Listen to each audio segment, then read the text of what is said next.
Recently installed Android Studio Electric EL, and there's an error here about unable to find bundled Java version. There's dozens of these questions on Stack Overflow, and the answer is actually pretty simple.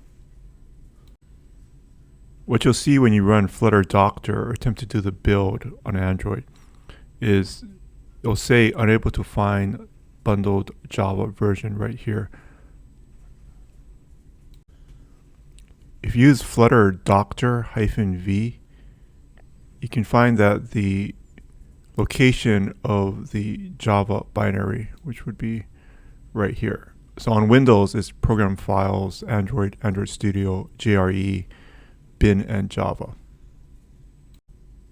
On Mac or Linux, you can probably do a symbolic link, but on Windows, we can just dig down and copy the missing files. Okay, so you go to Program Files, it's an Android, Android Studio, and you're going to have this JBR, so you need to copy it all and then drop it into this JRE folder right here.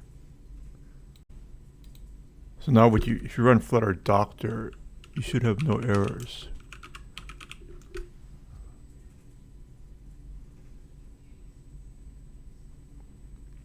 Okay, we're good to go here.